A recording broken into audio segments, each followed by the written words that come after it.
LaserDicks, you sexy motherfuckers. Yeah. Hey, and welcome to another episode of LaserDicks. I'm Chris. And I'm Ken. And we are here for all of your, unnecessary LaserDisc knowledge. And pleasure. Yeah, mostly pleasure. I mean, All listen pleasure. to these voices. Ooh, you could just sit on your speakers. I don't recommend that. They'll ruin the speaker. Well, I mean, if you got those like old 70 ones that big and can like hold like a small elephant. Saran wrap, just to make it safe. Exactly. Yeah. We're all about being safe. I don't know what we're talking about. Nope. We have already lost control of this show, and we're not even a minute in, but we're going to bring it back. We're going to figure out what we're talking about today. What are we talking about today? Well, today we're talking about our prized collections in our LaserDisc. Well, our prized pieces in our LaserDisc collections. Ooh. Yeah. So the real fancy stuff. So last time we just kind of had like an introduction to us saying, hey, what's up? This is why we like LaserDiscs. Did I say last week? Last episode. Even if I didn't say last, whatever. I mean, you're releasing them once a week. Yeah. Or once a month. Once a month. Who knows? A certain time and space. Last episode, we talked about why we like LaserDiscs. This episode, we're going to dig into our collections and pull out our favorite ones, our ones that we're most excited for having, or just ones that are special for no reason at all. So we're going to start off with a couple that we both have, or just a couple that we're both fond of, at the very least. First on the docket, for no particular reason, just because it was the first one that popped into our minds, Evil Dead 2. Yeah. You bought Evil Dead 2 for my birthday. That's right. And you also bought it for your sister's birthday? Exactly. Yeah. Because she's a big horror fan, and you're a big horror fan. Yep.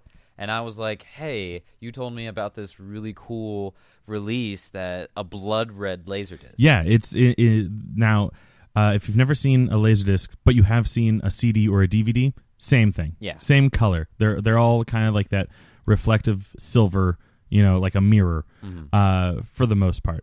Every once in a while, you get a special edition one, and the Evil Dead series in general was kind of big on that. I also have the first Evil Dead. You don't. No, I don't. And that they actually did a gold-plated disc for the first one. It's pretty sexy. Yeah. And I can talk about that one for a little bit as well. But so Evil Dead 2, they decided, there's a lot of blood in this movie. Let's make the disc blood red. And it was awesome. It looks amazing. Yeah. Unfortunately, doesn't work in every single LaserDisc player. I think it has something to do with the red color of the laser bouncing off a red disc. They actually warn you. Yeah, yours has a sticker. Yeah. Yeah. Like the one I got from my sister actually has a warning, says, hey, if this doesn't work, you can, exchange it, but who would want to? Like, it looks amazing. Yeah, and actually, I popped it in for my birthday, and it is probably one of the cleanest, sharpest looking LaserDiscs I've ever watched. Oh, exactly. It not only is it a cool disc, but it's actually a great viewing, And because you normally don't get that with live action stuff, because you get the film grain. Yeah, you get a little bit of grain. You get a little bit. A lot of times, the picture will look kind of washed out. Yeah. Or like we talked about it at length, or not at length, but a couple times last episode, laser rot. Yeah. Which deteriorates the picture quality. Also, we said that it just kind of skips the video around. Another thing that it can do is add staticky lines and stuff like that. Yeah. And then, like I said, Evil Dead 1, you got the gold-plated version, and for some reason, with Evil Dead 1, they didn't redo this with Evil Dead 2, but Evil Dead 1, you got both. You got the gold-plated version, which was CAV quality, so it was 2 discs. I think the movie is split over 3 sides, not all 4 sides, but it's been a while since I've seen it. And then you also got a single silver disc in CLV quality. So you could watch, I don't know, maybe the gold one had problems with players as well. Mine didn't have a sticker that told me that, and I didn't see it on any of my research, but who knows? Well, what if you're lazy? Or lazy. That's motivation there. Yeah. Oddly enough, going into our next movie, Star Wars, another one that we both have. I have 2 copies of the trilogy on LaserDisc because I'm lazy. Because we both have the definitive collection, which is a big black, like leather-bound box set with all 3 movies, 3 discs apiece. And it's really annoying because the movie, each side only has like 20 minutes of movie, on it. So every 20 minutes, you have to get up and flip the disc over. Oh my God. I feel like we might have to do an episode just on like bad placement of side flips, or at least like if we ever do like episodes where we just like focus on like 1 or 2 movies, like we are going to have to talk about whether or not they're good side flip places, because the Star Wars Definitive Collection are terrible. Yeah, it's just arbitrary based on minutes, right? Pretty much. Like they do a halfway decent job of like splitting it between scenes. Like I can't from memory I can't say that it actually like cuts a scene in half or anything like that. Okay. But the problem with Star Wars is that pretty much every scene is divided by a crossfade of some sort. Right. So but when they do the thing for the side flip, they just cut it. They cut out that crossfade, so it's a very jarring cut because that's not necessarily where the scene ends. Yeah, like the scene still goes on for like a second or so, but the problem is the next scene starts and it has a second overlapping. So like they just kind of cut out the crossfade. I figured out by like kind of like sitting there and like paying attention, like what was happening in this scene in the other versions that I've watched. So it's jarring without being grossly like detrimental to the movie. Okay. It's just kind of like, ooh. As someone who has watched this movie several times, that shouldn't be where the break is, but I can't at the same time think of a better place for it to be. You know what I'm saying? Yeah. Just because Lucas loved those like pinhole wipes and the clock wipes and stuff like that. Other than that, great copy of Star Wars. I love it. I love watching it, and it's the only way to really watch the original theatrical versions. Well, you now have a new way, but we could talk about that sometime. That's not a Laserdisc, so we won't talk about that on the Laserdisc podcast. We'll talk about that on like the pirated movie podcasts. All U-torrents all the time. It was not a torrent. I'll throw that out there right now. Okay. But yeah, so I don't have my list in front of me anymore. There we go. So, I mean, do you want to say anything about Star Wars? Is it fun to have? Yeah, I mean, because you also have the special editions on Laserdisc, right? Yeah, and you look down on them. I do, I do, as should everyone. Well, exactly, but I feel like it'd be cool to get every single edition that they've made, just because I can respect that as a collector. Yeah, because the leather-bound ones look great on the shelf. Like they got nice spines, they got the big bold text and everything. But I went for the special edition, which is cool because it has Darth Vader on it. Because that's the first leather-bound set that I saw at my friend's house when I was watching LaserDisc. So I picked that up because it looks cool, even though it's the special edition. But then I picked up the definitive edition, which unfortunately I didn't realize someone butchered it. They didn't.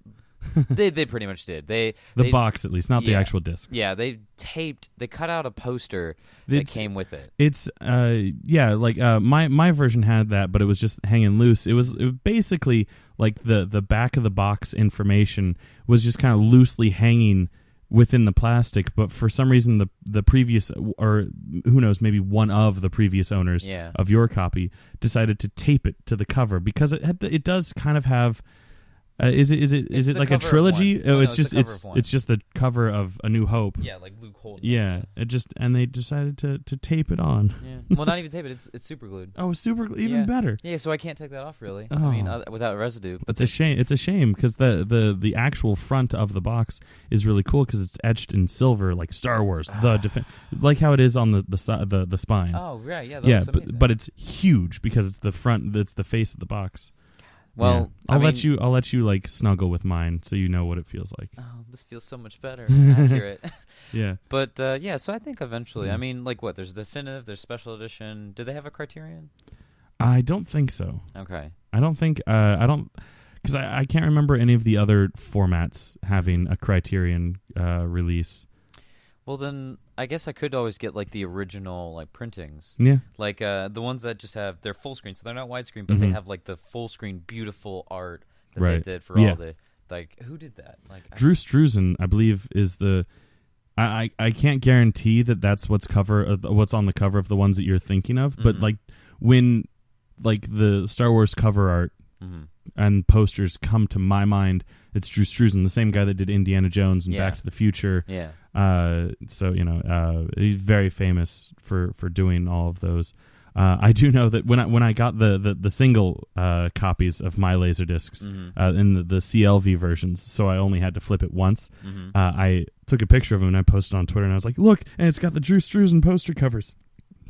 Some dude put me on blast right away and was like, actually, this is this guy. And I wish I had pulled that up thinking ahead of time so I could actually give the guys credit, but. It's 3 different artists, one for each cover. Oh wow! So that might be the one that you're looking at. It's just mine was widescreen, so they cut off the top and bottoms of it, which I get why they did that, but I do hate the fact that the LaserDiscs did that. Like they're like, oh, see, this is what widescreen looks like. You have the black bars on the top and bottom. It's like, yeah, but you didn't have to ruin the cover art to show me that. No, exactly. Yeah, but. Yeah, so there is that. But going back, one of the things that I think makes the definitive collection even cooler, like not just the pretty box that it's in, or the fact that they're CAV quality, but it also comes with this huge book that's like a visual like guide to the Star Wars trilogy, and it's amazing. It's really long, very descriptive. Kind of like those the book that we got when we went to the Back to the Future marathon this year. Exactly. God, those books are awesome. Which can lead right into the next one. It can. We have all between the two of us, we have 2 copies of all 3 Back to the Future movies. Well, actually, I don't have them all on LaserDisc. Okay, I have all 3 of them. Yes, I've got the one full screen for the first one, and then the widescreen for the third one randomly. I mean, somebody has to say. And then you just don't have the second one at all. No. Yeah, I bought all of mine individually, but they ended up all being like the same version, like the same widescreen versions, of all 3, and they're beautiful. They look great. There's nothing really special about them. They're CLV quality. They are widescreen, which I like, and they're a good transfer. One thing that throws me off, the third one, and I think they did this because the third one is a little bit longer than the other 2. It has 2 discs. Okay. And the movie is split between 3 sides. Okay. So what they did, the first disc is all CLV, and I believe the second disc, like the 10 minutes that's on the second disc, is CAV quality. So it's really nice. The third act is really pretty. The train crash at the end, it looks wonderful. Oh, that's colored smoke. Exactly. But they start the movie with the trailers for Back to the Future and Back to the Future Part 2. Who made that decision? I don't know. Like, if you're going to do that, at least have trailers for all 3 and put them at the end. Yeah. But I'm pretty sure they did that to make sure that it was worth it to have the end of the movie on side 3. Because, like, otherwise it would have been, like, 2 minutes. But still put it after all that stuff. Right? Granted, thank you, LaserDiscs, for inventing chapter selection, so you can just skip ahead. Okay, good. But yeah, the first time I put it in, I'm like, what? This is Back to the Future Part 3, right? Why do I have a trailer for the first one? You're just suddenly agreeing with the ba-da. Yeah. Well, no, it's just it's that teaser too, where it's just Michael J. Fox walking up. It doesn't have any footage from the movie. Oh, it's just him. It's just him walking up to the DeLorean, getting in, and it's like shows like close-ups of all the different pieces inside the DeLorean, and then he rolls down the half window. How far back you going? About 30 years. And I'm like, were people excited for this movie? Because I feel like that's a shitty trailer. Like, as much Back to the Future, favorite movie of all time. Yeah, favorite trilogy of all time. Suck it, Star Wars. Yeah. But that trailer is awful. Yeah, like, nobody knew about it. Like, studios were worried about it. Yeah. Like, what does that tell you about it other than it's sci-fi? Yay. It's flashy. Look at those sunglasses. You're gonna see those for like a minute. Yeah. Oh man. Yeah. So, Well, actually, that brings up that I just thought of something. So you've got them all on LaserDisc. Yeah. What other medias do you have? I have them on VHS. I have a box set that comes with a fourth tape of the Secrets of the Back to the Future trilogy, hosted by Kirk Cameron. Oh. Yeah. Which I used to wear that tape out.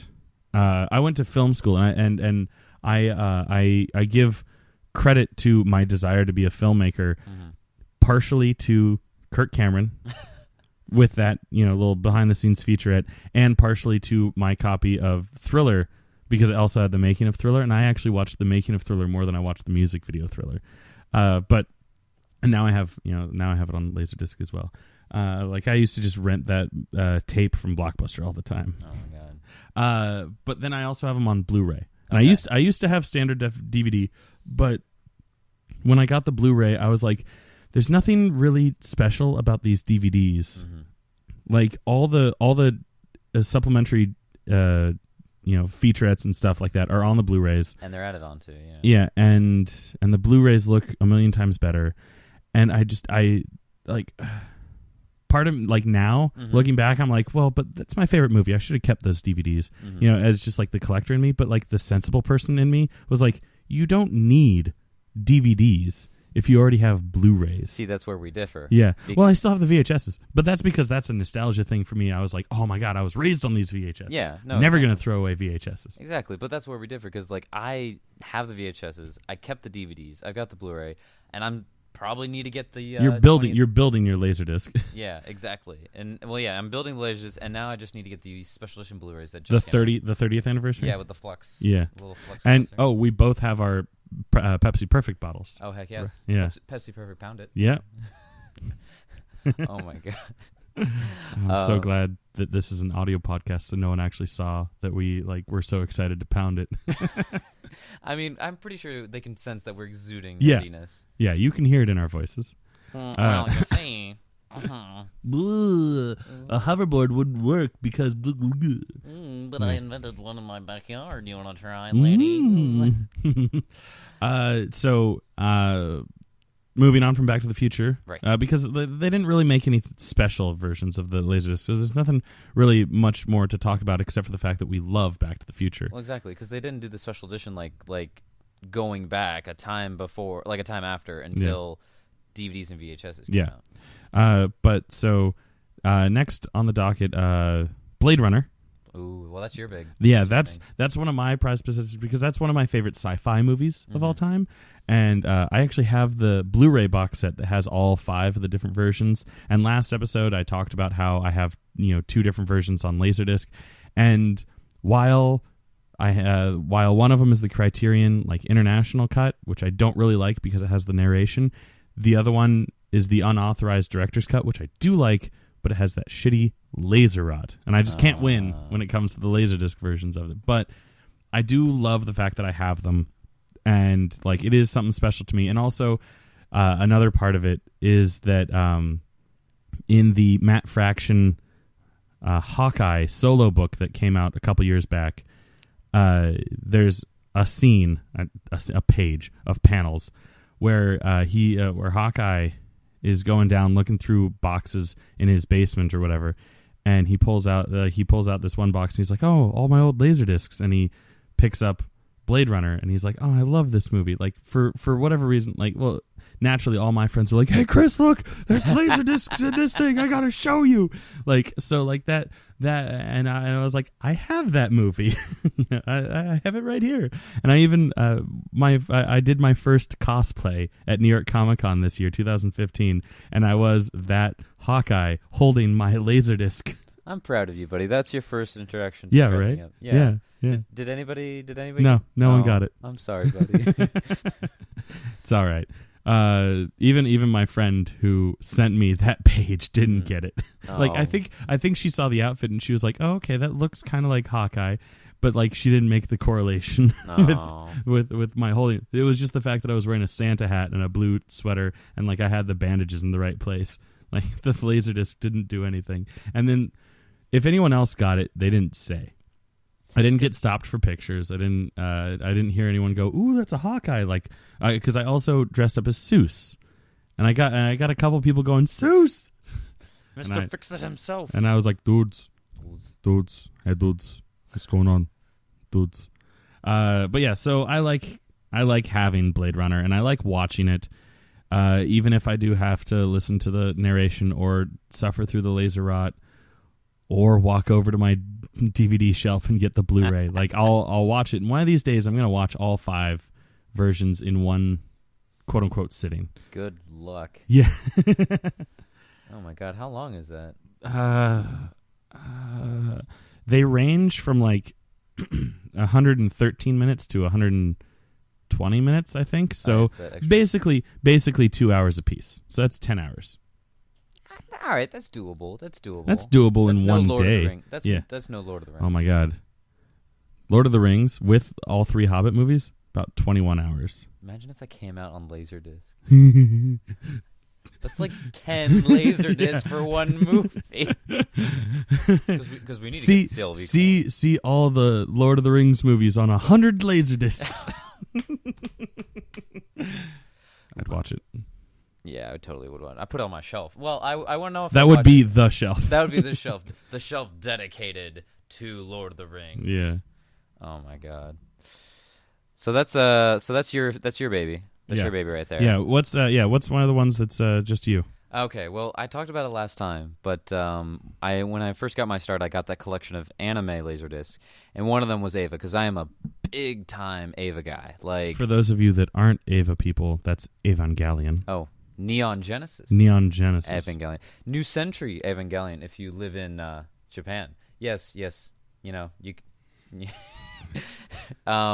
can make your, subtle little jerking motions at me. Yeah.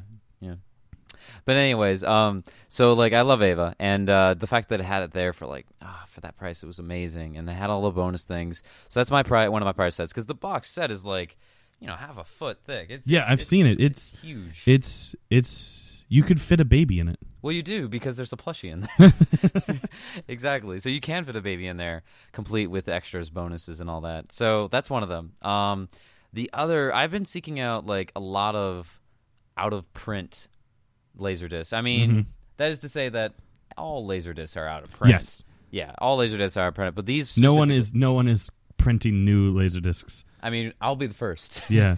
Dude, I a little while ago I looked up to see if you could get a LaserDisc like writing drive. Yeah.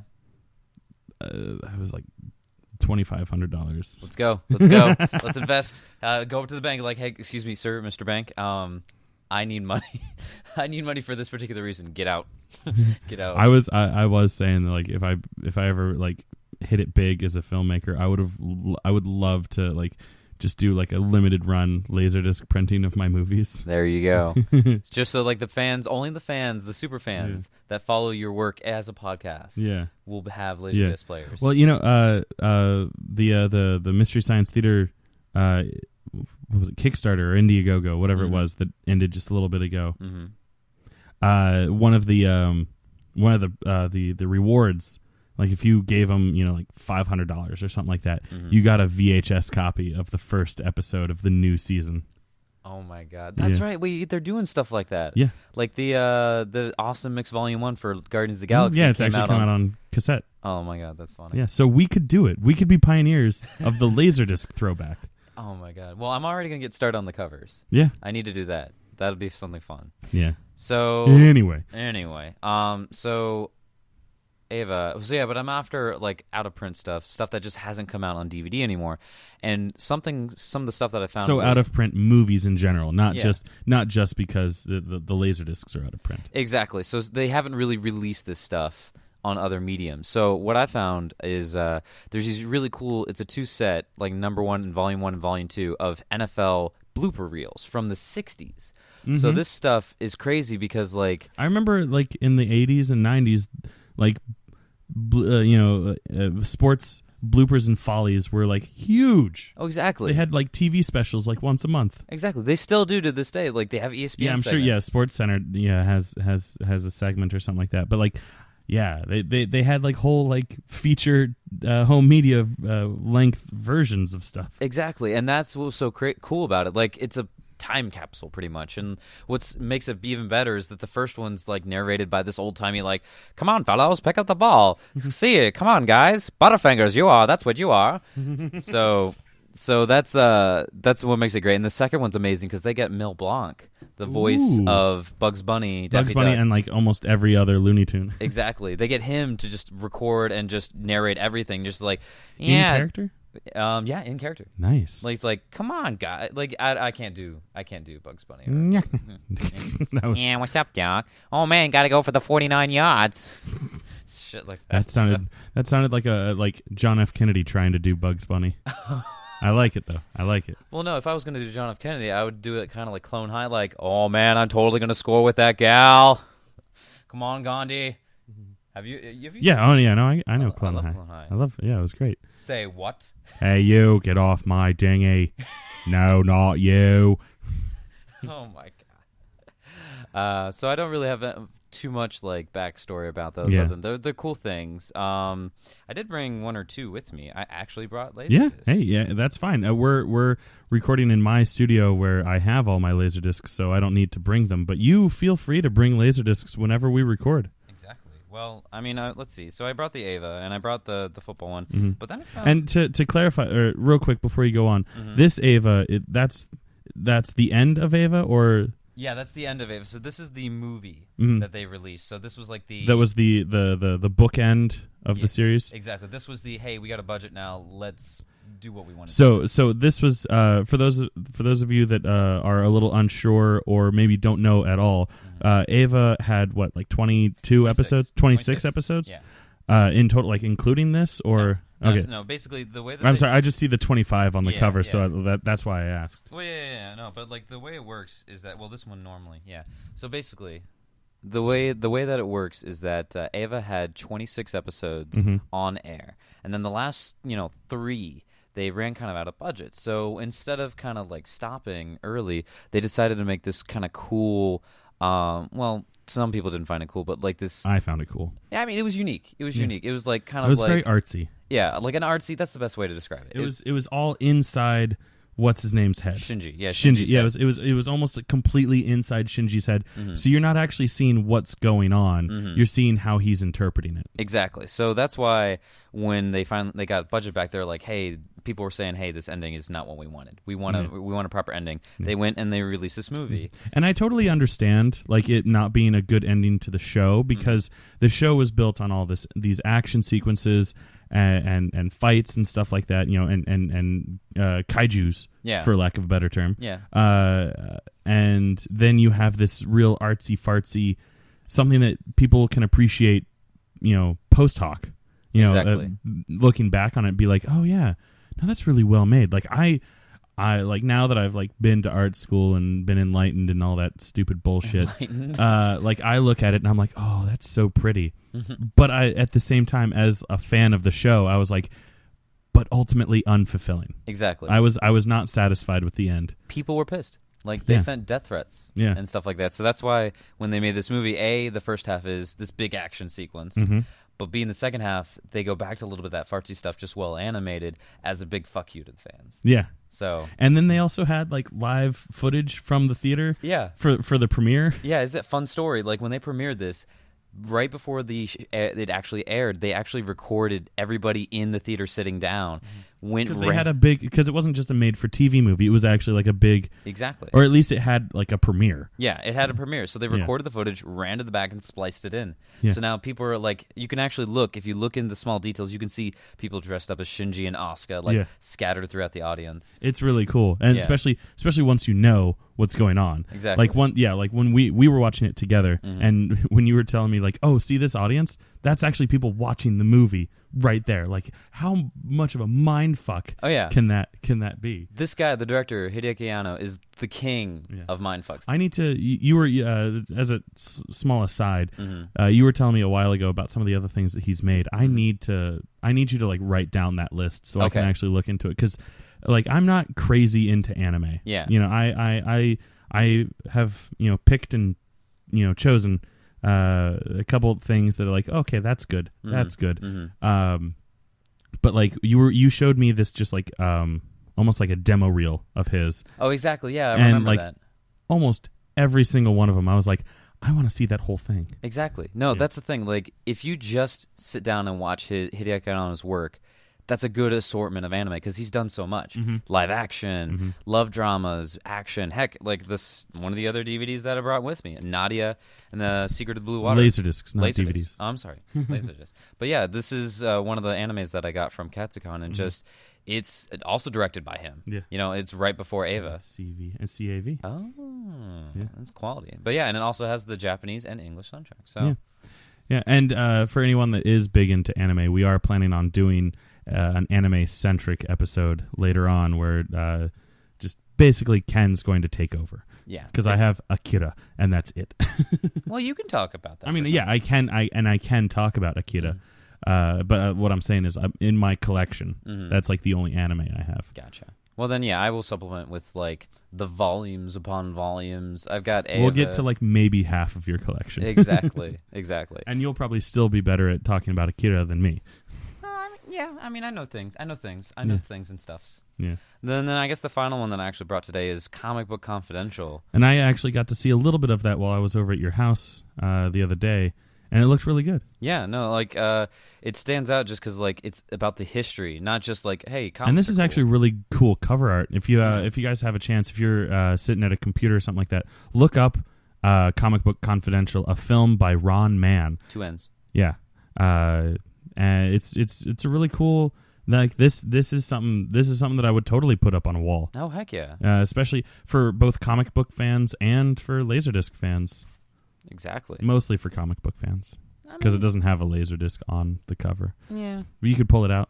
Oh, that's what I was thinking about. Yeah, for some display cases. Mm-hmm. But yeah, it's cool. It just documents like the rise and fall, like from the beginning, like Sunday strips, and then comics came out, and then gory comics, and then the Comics Code, and then war comics. Unfortunately, just because of the time that it came out, it probably wasn't able to really focus on what's known as the Dark Age of comics, because that's like basically the 90s. Oh, well, it has Frank Miller. I mean, but like it focuses like the thing on the front here, and granted, it is what Frank Miller is probably most famous for, The Dark Knight Returns. That's something from the 80s, but like he was like what kickstarted the dark ages of comics, but like the bulk, like Image Comics in general. Yeah. You know, specifically like, you know, Seth MacFarlane and guys like that. Like, but this isn't a comic books, podcast. This is a LaserDisc podcast.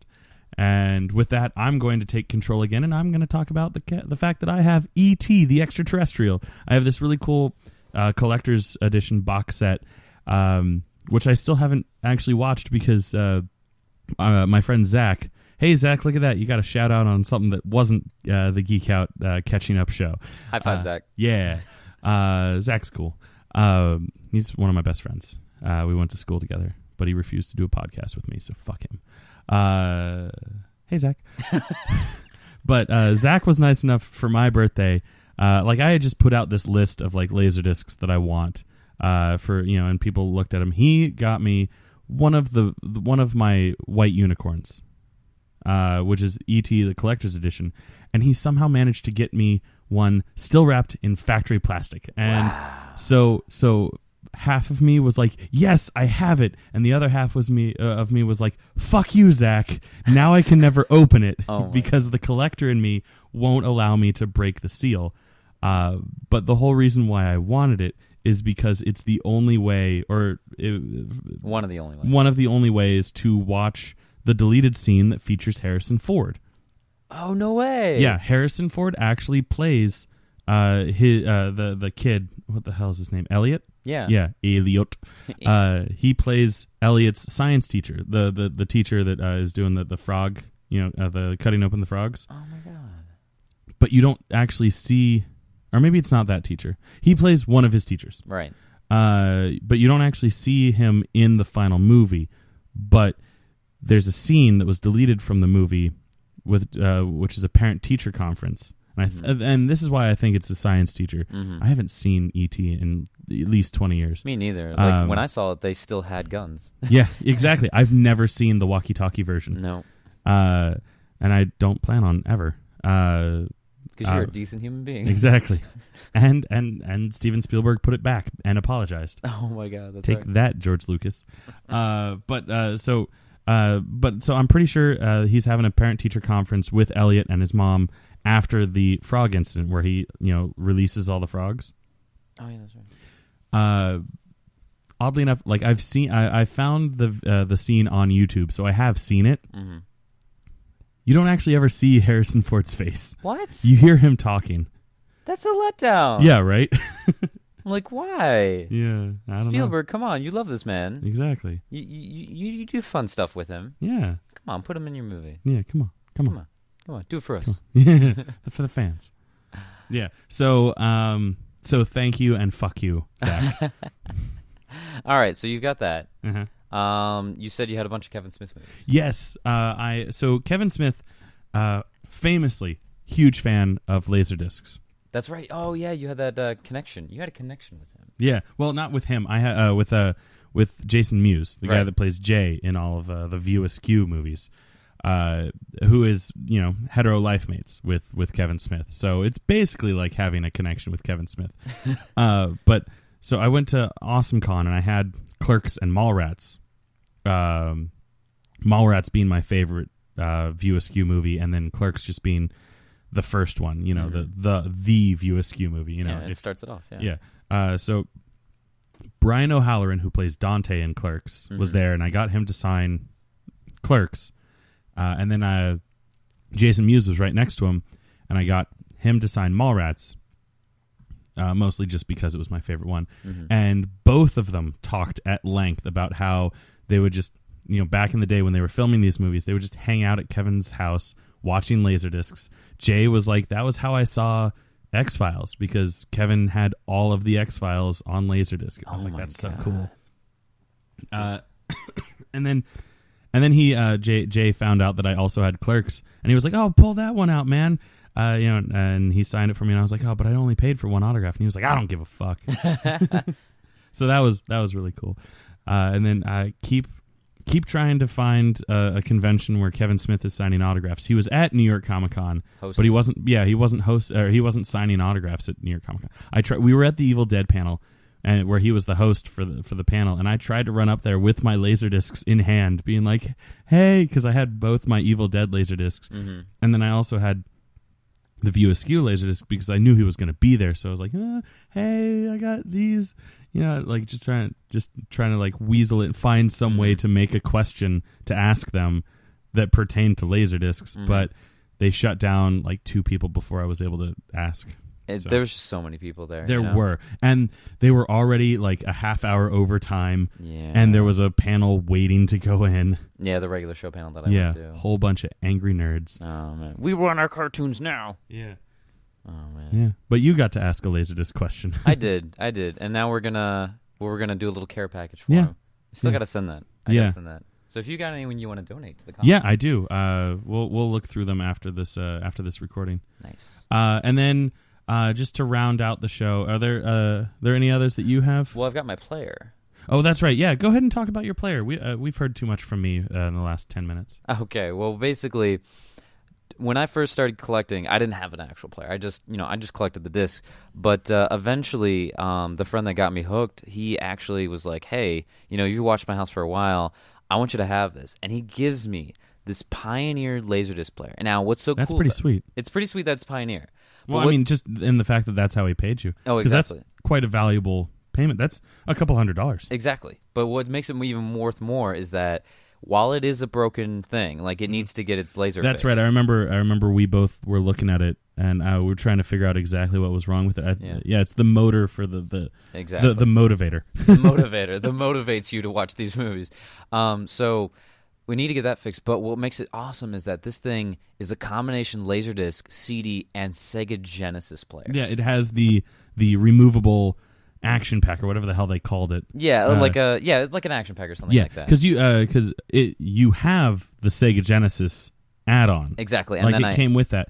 And then I also have the karaoke add-on. Yeah, you can swap out a karaoke add-on, and I think there might be like a handful of other ones that you could like buy. Exactly. But yeah, this thing is worth. It's cool that you have the karaoke one too. I forgot that you had the karaoke one. That's why I might get some karaoke LaserDiscs. Yeah. First, I should fix it though. Yeah. Yeah. But yeah, so like this thing is worth brand new like $1,000. Yeah. Oh yeah, I remember. This will age me a bit, but back in the day, there was this store called Errol's, which is basically proto Best Buy. Okay. And that was where we got our LaserDisc player. And I remember we were shopping there. We already had our LaserDisc player, but we were looking around at some of the other things that they sold, and they had could very well be the same model that you have now. But it had like the karaoke and it had like a microphone set up next to it, and it was like running demos and stuff. And like I was just like, oh, you could do karaoke through it too. That's amazing. That's so cool, Mabel. Oh my God, we're gonna hit on all the boys with these things. But yeah, so I have it. I still need to get it fixed, but for the most part, it plays Genesis games perfect. Like yeah, because you don't need to use the laser. Exactly, you can play You know, it'd be so cool. What's that? You could do Sega CD with the LaserDisc. Oh, you can. You can? Yeah, no, this thing is designed to play Sega CDs and Mega CDs, Sega games that came out on LaserDisc. That is so cool. So I need to get this fixed. Yeah, you really do. You really do. Yeah. You know, I have a PayPal. If anyone would like to donate to the Fix Ken's LaserDisc player, you will all reap the benefits of having us geek out about this wonderful thing. We might start streaming, because I have the capture card. We both have capture cards. Yeah, that's right. And we could just make a Twitch account and be like, guys, dudes. Check out these old games. They're shit, but they're LaserDisc. They're the best, guys. Yeah, and you know, who knows? Yeah, that's a really cool player. It's freaking sweet. It's just in my room. So and then you also have that that second player just because it works. Yeah, I bought a $40 player just because it might have pieces that will actually. That's true. They're both Pioneer players. So in theory, you could just crack the one open and move the whole like laser drive. You know, from one to the other. I'm hoping. In theory, I'm hoping. But for now, they're just double stacked on each other next to my old little 12-inch tube TV, all wired together. I love your set. Like here, I have like a 43-inch plasma screen TV. With the LaserDisc plugged into it, and you know, it's where I also have my Blu-ray player and you know my cable box and stuff like that. But like I have like high-end TV, LaserDisc, and then you have like the optimal setup for LaserDisc because you have like a little 10-inch TV, exactly, a little tube TV, or not tube TV, CRT. Yeah, but it's like the old CRT stacked up on top of one of those old like Walmart furniture things that are set up for cubes. So perfect height for LaserDisc. You stick those in there. Got the N64, 2 LaserDisc players, all wired together, and in fact they do split out. So not only can I game and watch LaserDisc, I can also record them on my computer right next to it. Nice. I am a sweet motherfucker. Yeah. Right. So then we're gonna just close out this particular episode with me talking about one movie that for the longest time was only available on LaserDisc, which I happen to own. And depending on what time of day, almost it seems, you go on to eBay, you try to get this one, you're going to be spending upwards of like $50 to $100 US. Most sellers, oddly enough, from jolly old England, selling it in pounds. A few there. That's where I want to get the hackers. Yeah. But like and like a lot of the people on my Twitter that I talk to about LaserDisc, they're amazed that I was able to get it for $30 US. Wow. But yeah, it's this little movie from I think it's from like '82 called The Keep.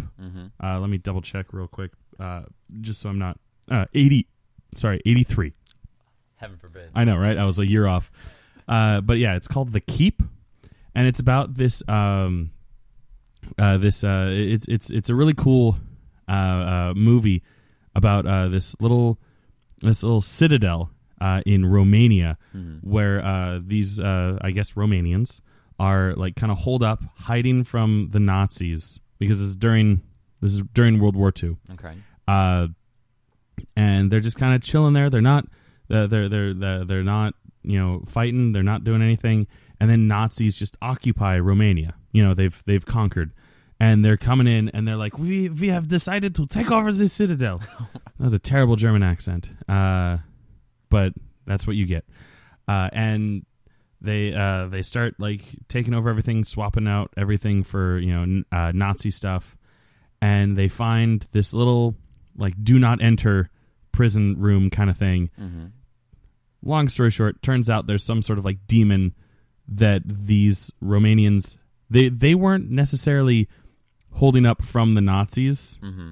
They were trying to make sure this thing doesn't get out of the Citadel. They weren't hiding in the Citadel trying to keep the Nazis out. They were trying to keep this creature demon thing in. Wow. One of the cool things about this is that it actually has a whole bunch of famous people in it that you might know now. Like at the time, they weren't that big.